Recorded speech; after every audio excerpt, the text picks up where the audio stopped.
first words. And they speaking again was contrary to the first words that they spoke. So the generality of the world will then attach themselves to these words, these latest words. Okay? And then sometime after, the person or government or whatever speaks different than the first two words that they've spoken. But the generality of the world has forgotten the first and the second speeches of this person or government and has laid themselves on the final, or, well, the latest speech words of that person. Now, we as Christians shouldn't do that. We should have all three. We should have all three. And I say this much. If there's a person out there and he's saying something, look them up. Don't be idle. Don't be lozzicking around. Don't be like that. You're a Christian. You are a Christian, first and foremost. You get off your backside and you go and research that person.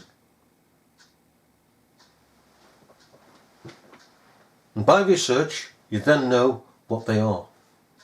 You can draw a proper conclusion, have a proper weight and a proper balance. The world hasn't got it. When Scripture here says, when Christ says, take no thought, he does not mean be lazy. Okay? Let's be clear about this. Again, we should study. The Bible tells us to study the Bible. And from that, to study as a whole. We start with the Bible as the foundation of everything that teaches to go on. Alright?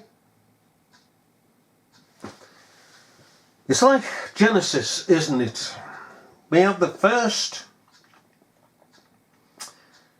chapter of Genesis, laying out how our Maker formed everything, and that man came last because man would have nothing to do with the creation of God.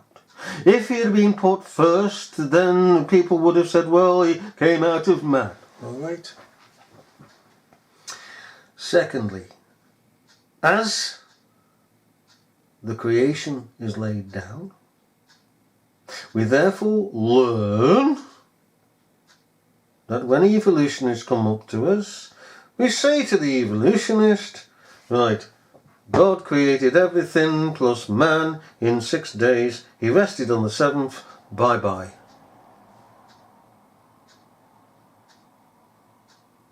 No argument. Bye-bye. Oh, they'll come back and say, well, this. Look, let them carry on. Let them carry on. When they've finished, simply say to them this. Because you and I have got a life to live. Got better things to do. Say to them. Right.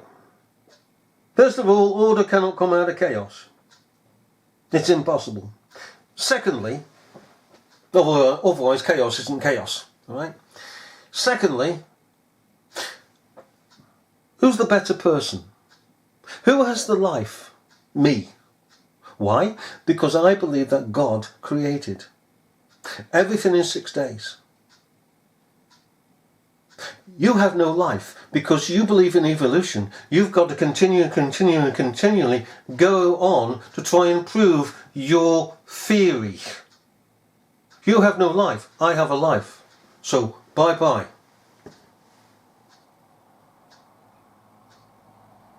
You see how to deal with these buggers? Now,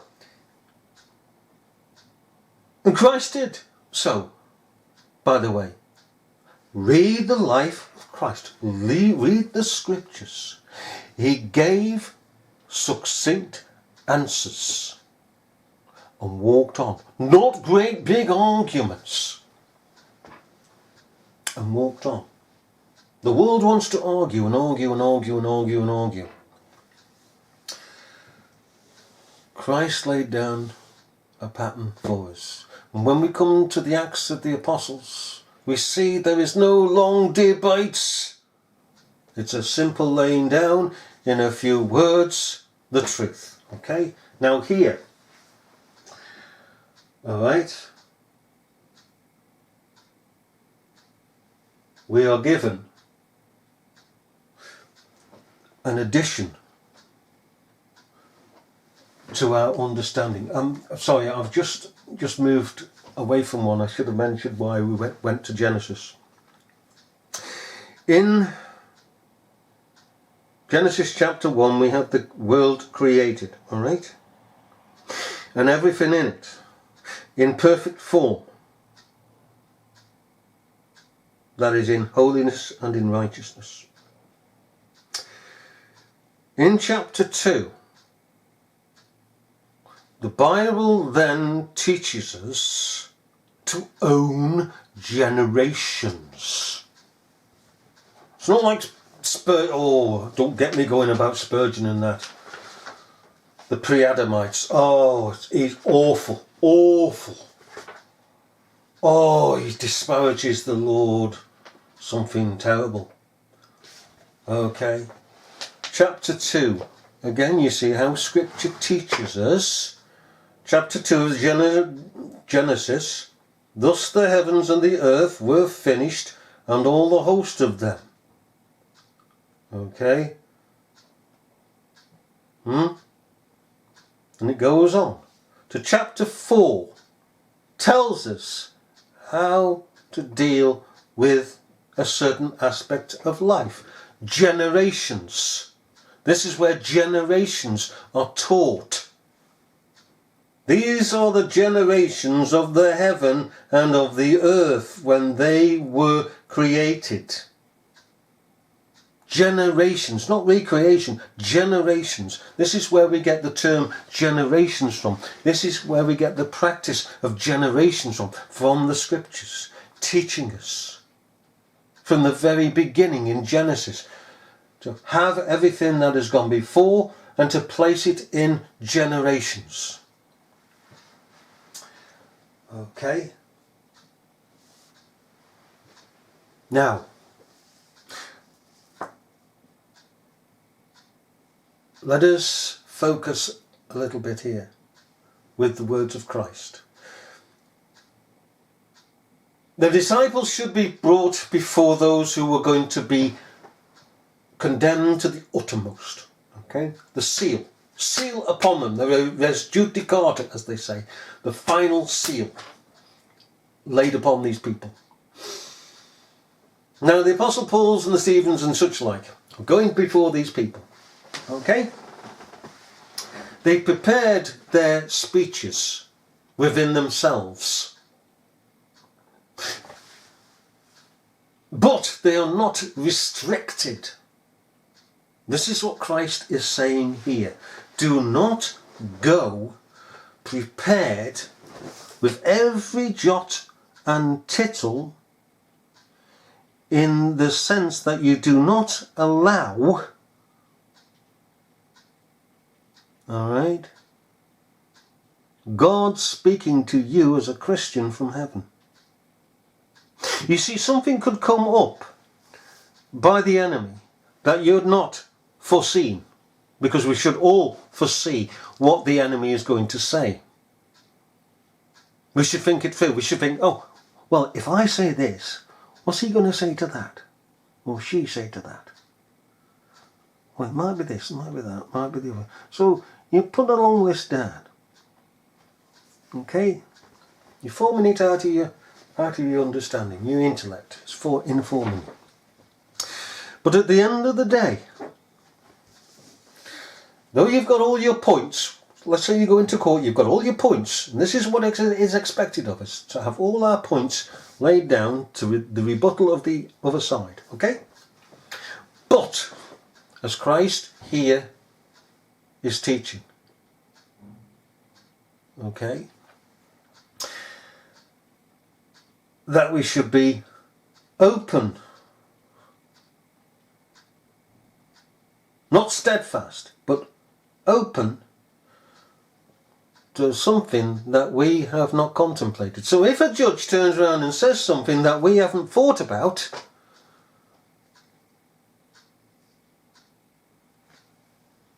it may just be that God will speak and say this. How many times have we had the amusing experience of somebody challenging us and we've not thought about it, and all of a sudden a perfect word has come into our thoughts. We've never thought of it before. It's come. Where's it come from? It's come from God. We're the children of God. It's come.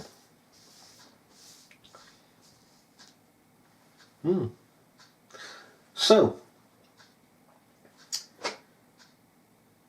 we should be prepared to answer every man according to the hope that is within us. Prepared.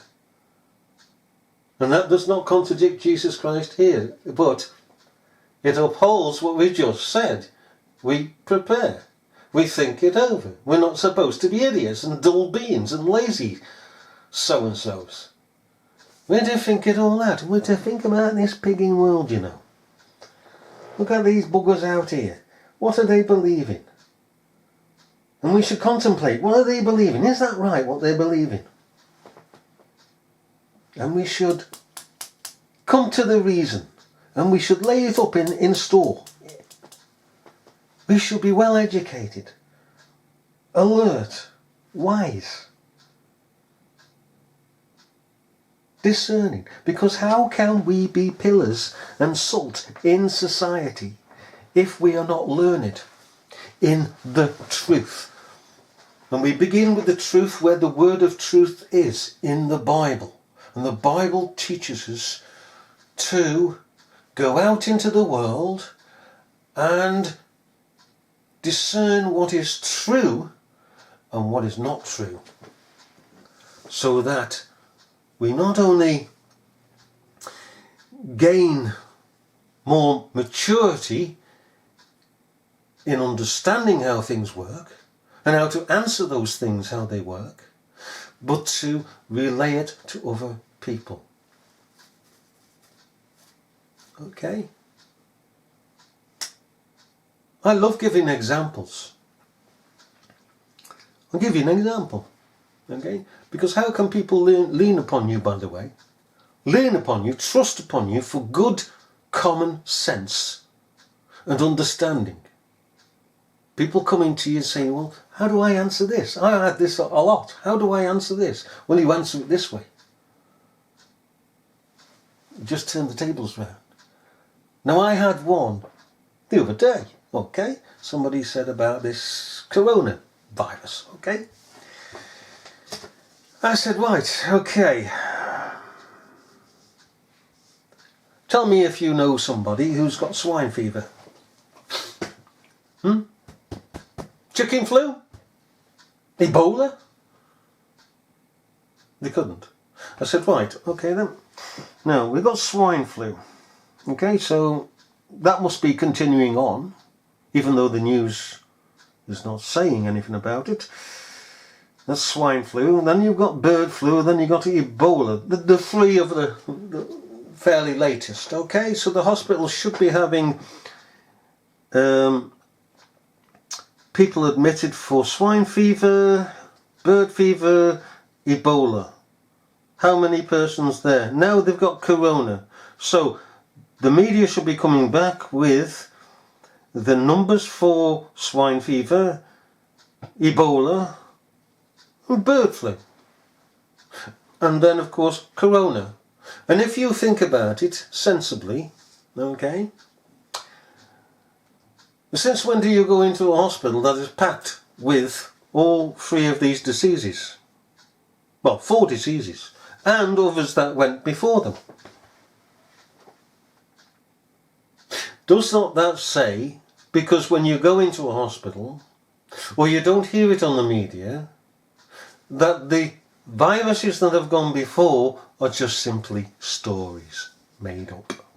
Otherwise the hospitals would be overflowing with all these viruses. There would be no beds for the ordinary average ill patient. Have you never stopped, stood and thought about this? And when this coronavirus of the corona factory of the 1970s is past, then you can add that. Okay, that'll be 4 of them. The next virus in about a year and a half, it usually takes about a year and a half for another virus to be introduced, you know, story. Add that. And by the end of the day, if we were to go back from the 4, the swine fever, well, okay, corona, swine fever, bird flu, Ebola, and then continue back, there would be no average patients in hospitals. All the hospitals would be full of all these viruses. So does not that tell you, in effect, that's all the story? As we said about Westminster Bridge, it's all the story. Come on now, wake up. It's high time we woke up. The day is far spent, the night is at hand, and we've entered the night. We've entered the night. Come on. It's a long time waiting. We've entered the night. Okay. So, as Christ says, give way to an impromptu word that comes to you when you're in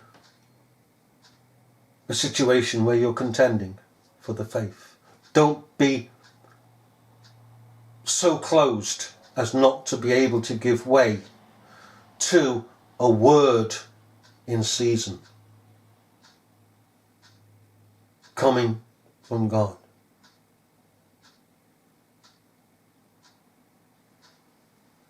Those who read the letter of this word will conclude that you do not go and prepare yourself for battle. That you simply stand upon the battlefield without any armour, without any shields, without anything. And you know there are some silly beggars that do this. Do you know that? They go into the likes of courts and they come out and they're screaming and shouting and bawling, oh, I've had all wrong done to me, wrong done. Because you've not taken on to yourself the whole armour of reason to reason out your case. You've allowed the other party to be fully armoured and to fight against you because they are fully armoured. Those who read the letter of the word are doing the devil's dirty work. We should never, never, ever go into battle without being fully armoured. And another thing, when you go into battle the first time, you'll lose. You'll lose. You'll lose. Because inexperienced, you see, in wielding the sword. But take on another battle, and another battle, and you'll begin to win. Because you'll know how the battle is set. You'll meet with the same things again. And you'll meet with different things, and that'll be added to your arsenal, so that you can fight that, and you can fight that. And at the end of the day, when you've really battled as a soldier of Jesus Christ, rather than one of these Arminian pufters, you then are able to sit back and say, right, they're going to do this, and they're going to do that, and they're going to do this, and I'm going to answer this, and answer that, and answer that. But I'm equally going to be open, alright, to be able to answer anything that I've not met with before. And of course, as you well know, if you do this, if you've been involved in this, something else comes up. And where does that something else come up from, that answer, but from above? Because you see, one answer that you give engenders another answer. And at the end of the day, hold on a moment, this is all come from above. It doesn't come from me because I'm an idiot. So this is perfect. Of course, it all comes through fighting. All comes through fighting. And when the Arminians take to the field, as they do, oh, they love to take to the field, the Arminians. Oh, they're waving their swords, and they got their bows, and they're pulling the strings back and firing the arrows of contention, and they're at it. Wild beasts. Absolutely wild. And they're telling us, you know, we should love everybody. Whack! Oh, right, I missed that one. That's one, is it? Right, you didn't get a blow to me on that one. Okay, what else have you got? Jesus died for everybody. No, sorry, that hasn't pierced me. Try again. Hey, come on. Oh, man desires to go before God. He's burdened, you know. Right, that still hasn't pierced me. Continue fighting. Go on, go on. What other weapons have you got of untruth and unrighteousness? Come on, what's the words? Come on, have a go. And all the time they're condemning us. They're sitting upon their little titular thrones, and equally as on the field of this battle of which they say we should be pacifists, and that they are pacifists, and they are contending against us, fighting us with all their words that they can muster. And we just stand there and we smile. We just smile.